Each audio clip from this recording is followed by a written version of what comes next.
ఈ లలిత్ గడు చౌదరి కాదు నాయక్ అని చెప్పి జర్నలిస్ట్ భాను అన్న ఓ తమ్నైల్ పెట్టి వీడియో చేస్తే చూసి షాక్ అయ్యా. ఏంటి కొత్త విషయం ఏమైనా బయటపడ్డాదా అని. ఒక పార్టీకి దగ్గర అవ్వడానికి వీడు క్యాస్ట్ కార్డు కూడా మార్చుకున్నాడంటే వీడు ఎంత నీచుడో మీరు అర్థం చేసుకోండి. ఆయన అంత ధైర్యంగా తమ్నైల్ పెట్టారు అని అంటే ఏ ఇన్ఫర్మేషన్ లేకుండా పెట్టరు, అది కన్ఫర్మ్. జర్నలిస్ట్ భాను అన్న మీద వీడియో చేసి డిబేట్కి రా అన్నాడు అన్నట్టు. సో ఆ అన్న కూడా కౌంటర్ వీడియో చాలా సాలిడ్గా ఇచ్చిండు. అతని క్వాలిఫికేషన్ ఏంటి ప్రతిదీ చెప్పాడు అన్నట్టు. ఈ లలిత్ గానికి జీరో నాలెడ్జ్ సనాతన ధర్మం మీద. వీడియో ఎండ్ వరకు చూడండి, వీడు హిందువులను ఎట్లా మోసం చేస్తుండో మీకు అర్థమవుతుంది. వీడికి సనాతన ధర్మం మీద బేసిక్ నాలెడ్జ్ కూడా లేకుండా నోటికి వచ్చినట్టు మాట్లాడతాడని నేను ప్రూవ్ చేస్తా. పాయింట్ టు పాయింట్ వాడు మాట్లాడిన దానికే రిప్లై ఇస్తూ. సో పాయింట్లోకి వెళ్తే జర్నలిస్ట్ భాను అన్నకి వీడేదో ఛాలెంజ్ ఇసిరాడు అన్నట్టు, డిబేట్కి రా అని చెప్పి. ఒకసారి వినండి. నేను ప్రతిదానికి కౌంటర్ చేస్తాను అంటే మీరు చేసే ప్రతి కౌంటర్ కి మీకు మేము ఎన్కౌంటర్ చేస్తా కూర్చోంగా. ఎందుకంటే వాళ్ళందరూ పాస్టర్లు, అలాగే బైబుల్ మీద క్లారిటీ ఉంది కాబట్టి అట్లీస్ట్ ఓ సిద్ధాంతం మాట్లాడుకోవటానికి ఉంది. మీ బైబుల్ తెలియదు, మా గ్రంథాల గురించి తెలియదు, రాజ్యాంగం గురించి చట్టాల గురించి పూర్తిగా తెలియదు. మీకు అసలు ఏం తెలుసు భాను గారు? Very good. వీడికి సనాతన ధర్మం మీద బేసిక్ నాలెడ్జ్ లేదు అని చెప్పడానికి ఇప్పుడు ఈ వీడియో చూడండి. సూఫీలు చేస్తున్న ప్రచారాలు ఏవైతే ఉన్నాయో, ఈ సూఫీలు రావడానికి ముందు భారతదేశంలో కొన్ని దుర్లక్షణాలు ఉన్నాయి, అవి కూడా లేవండి. ఉదాహరణకు ఇప్పుడు దెయ్యం పట్టిందని చాలా మంది ఏడుస్తున్నారు. ఈ దెయ్యం అనేది ఖవాజా మొయినుద్దీన్ చిష్టి భారతదేశం రాకముందు భారతదేశంలో ఆ పదమే లేదు. అసలు ఇప్పటికి కూడా హిందూ గ్రంథాల్లో ఎక్కడ దెయ్యం అనే పదం లేదు. తర్వాత ఈ ముస్లిం దండయాత్రల తర్వాత ఈ సూఫీలు భారతదేశంలోకి వచ్చిన తర్వాత రాసుకున్న శ్లోకాలు స్తోత్రాల్లోనే ఈ భూత పిశాచ నికటన యావై, లేకపోతే భూత పిశాచంబులు, దెయ్యంబులు, నీ నామంబునత పారద్రోళ్ళు అని ఇట్లాంటివన్నీ రాశారు. చూసిరా, భూత ప్రేత పిచాచ ఇట్లాంటి పదాలన్నీ సనాతన ధర్మంలో లేదు, ఎవరో చిస్తీ వచ్చాక వచ్చాయి అని చెప్తున్నాడు అన్నట్టు. ఈ లల్లిగాడికి తెలియంది ఏంది అని అంటే మనకి భగవద్గీతలో కూడా భూత ప్రేత పిచాచ అన్న పదాలతో శ్లోకము ఉంది. భగవద్గీత మరి ఇస్లాం కన్నా పాతదే కదా. విభీషణుడు హనుమంతుడి మీద రాసిన బడబానాల స్తోత్రం, దాంట్లో కూడా మీకు భూత ప్రేత పిచాచ అన్న పదాలు కనిపిస్తాయి. ప్రత్యంగిరాదేవి అమ్మవారు ఉన్నారు కదా, అమ్మవారికి సంబంధించి అష్టోత్తర శతనామావళిలో కూడా మీకు ఈ పదాలు కనిపిస్తాయి. మనకి చాలా పురాతనమైన సనాతనమైన నారాయణ బలి అనే ఒక కాన్సెప్ట్ ఉంది. ఎవరైతే అకాల మరణం చెందుతారో వాళ్ళకి ప్రేతత్వం కలగొద్దు అని చెప్పి నారాయణ బలి అనే కాన్సెప్ట్తో ఒక క్రతువు కూడా ఉంది. సో ప్రతిదీ ప్రూఫ్ పెట్టి చెప్తా, వీడియో చివరి దాకా చూడండి. అయితే ఇప్పుడు విభీషణుడు రాసిన బడబానాల స్తోత్రం తీసుకుంటే ఇలా ఉంది. మహావీరాయ సర్వ దుఃఖ నివారణాయ సర్వగ్రహమండల సర్వభూతమండల సర్వ పిచాచ మండలోచ్చాటన భూతజ్వర. ఇక్కడ సర్వ పిచాచ మండలోచ్చాటన భూతజ్వర ఉంది కదా, భూత పిచాచ అన్న పదాలు. ఏకాహీకజ్వర ద్వాహీకజ్వర త్ర్యాహీకజ్వర చాతుర్దీకజ్వర సంతాపజ్వర విషమజ్వర తాపజ్వర మహేశ్వర వైష్ణవ జర్వాన్ చింది చింది యక్ష రాక్షస భూత ప్రేత పిచాచాన్ ఉచ్చాటయ అనుంది. ఇక్కడ ఎన్నిసార్లు ఆ పదం వచ్చింది. ఇది విభీషణుడు రాసిన బడబానాల స్తోత్రం. ఇది రామాయణ కాలంలో కదా మరి విభీషణుడు ఉన్నది. మరి రామాయణం జరిగి వాయుపురాణం ప్రకారం 1,92,00,000 సంవత్సరాలు. మరి వీడు ఎవరో చిస్తీ వచ్చాక ఈ పదాలు ఇండియాలోకి వచ్చినాయి ఎట్లా చెప్తాడు? సో వీడికి సనాతన ధర్మం మీద బేసిక్ నాలెడ్జ్ లేదు. వీడు క్రిస్టియన్స్తో డిబేట్కి పోతాడంటే ఎందుకు? మన పరువు తీయడానిక. దాని తర్వాత భగవద్గీత 9th చాప్టర్ 25th శ్లోకం ఇట్లా చెప్తుంది. యాంతి దేవవ్రతా దేవాన్ పితృన్ యాంతి పితృవ్రతా భూతాని యాంతి భూతేజ్య యాంతి మధ్య జినోపి మాం అని.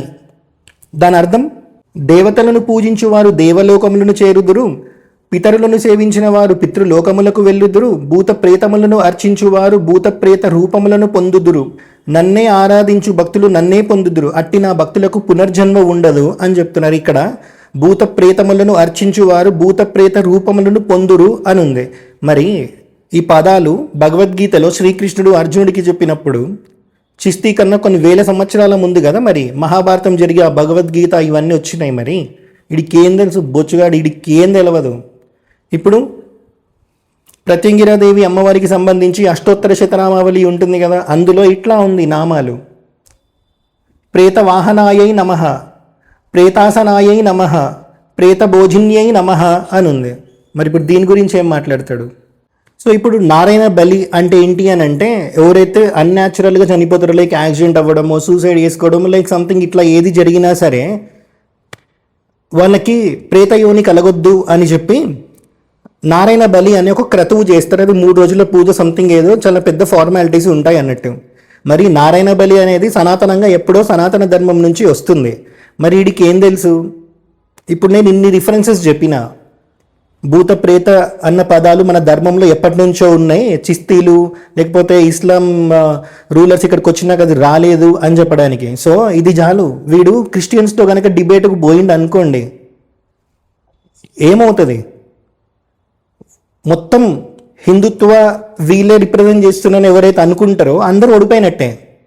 ఈ కొడుకులు కాదు ఓడిపోయేది. ఈ కొడుకులకి ఏముంది? వీడికేమో XUV 700 ఉంది, ఆయనకి ఎవడో ఫార్చునర్ గిఫ్ట్ ఇచ్చిండంట. ఈ దరిద్రుల సనాతన ధర్మాన్ని రిప్రజెంట్ చేయడానికి క్రిస్టియన్స్తో డిబేట్కి పోయేది, అది కూడా జీరో నాలెడ్జ్తో. వీడి బొంద వీడి ఆఫీస్కి నేనే వస్తారా డిబేట్కి? నీకు జీలో దమ్ము ఉంటే నీ ఆఫీస్కి వచ్చి డిబేట్ చేస్తారా? డేట్ చెప్పు అని చెప్పిన. స్ప్రెడ్ చేయడం తప్ప ఓ చరిత్ర మొత్తం చదివి చెప్పడం రాదారా? సంస్థానమే సమాధానం చెప్పాలి, సంస్థానమే సమాధానం చెప్పాలంటావు. రారా షిరిడీకి, నేను షిరిడీలోనే ఉన్నా, నీకు సమాధానం చెప్తా. పిలిచిన డిబేట్లకు రారంటావుగా, నేను రెడీగానే ఉన్నా, నా నెంబర్ ఉందిగా, ఫోన్ చేయి నాకు కొడగా. నువ్వు తగ్గొద్దురా, ఇట్లనే నువ్వు వీడియోలు చేయి, నీ అవకాశం ఏదో నీకు చూపిస్తా నేను. హర హర మహాదేవ. జనవరిలో చెప్పిన, దాని తర్వాత మళ్ళీ ఫిబ్రవరిలో కూడా చెప్పిన, మార్చిలో కూడా చెప్పిన, నేను డిబేట్కి వస్తా. కానీ నీ గురువు ఎవరైతే సాయిబాబాని ఆరాధిస్తున్నో తన పీఠంలో పెట్టుకొని అతను సెంటర్లో ఉండాలి జడ్జిలాగా. అప్పుడు నేను సాయిబాబా గురించి మాట్లాడతా, నీకు తెలిసింది నువ్వు మాట్లాడు అని. ఆడు ఈడేమన్నాడు? డిబేట్కి రావాలంటే నా గురువు స్థాయిలో నువ్వు లేవు, షిరిడి CEO రావాలి, షిరిడి సంస్థ చైర్మన్ రావాలి అన్నారు. మరి పంపించారు కదా నోటీసులు. నీకు నిజంగా జీలో దమ్ముంటే నువ్వు ఒకే అయ్యకి పుట్టి ఉంటే, నువ్వు పుట్టింది నీ అయ్యకే అయితే, నువ్వు నిజంగా చౌదరి ఇవే నాయక్ కాదు అయితే క్వాష్కి పెట్టుకోరా షిరిడి సంస్థాన్లో. 1 వీక్ టైం ఇస్తున్నా, క్వాష్కి పెట్టుకోరా. ఎందుకురా లేని మొగతనాన్ని ప్రదర్శించుకుంటా ఉంటావు? ఒక పని చేయి, ఆ కింద ముందు వైపు ఓ అంగం ఉంటుంది కదా, దానికి ఐరన్ పూత దొడుక్కొని మెడలో ఒక మ్యాగ్నెట్ లాకెట్ వేసుకో. ఆ మ్యాగ్నెట్ దాన్ని లాగుతున్నప్పుడల్లా నించి ఉంటుంది. ఏం బ్రతుకుతున్నారా? దరిద్రపు గొట్టు బ్రతుకు, అడుక్కు తినే బ్రతుకుని. సరేనా, జర్నలిస్ట్ బానుకి 15,000 ఫాలోవర్స్ ఉన్నారు, నీకు ఒక 4.5 లక్షలు, ఆ పనికి మాలినోడికి ఒక 7 లక్షలు ఉన్నారనుకో, ఏం బీగడానికి రా? అందరిది పట్టుకొని వంగుతారా కిందికి? కాదు కదా. 15,000 ఉంటేంది, నీకు 4.5 లక్షలు ఉంటేది. మరి నాకు ఇప్పుడు 5,000 ఉన్నారు, అంతకుముందు 17,000 ఉన్నారు. ఏం పని చేస్తారో మీరు?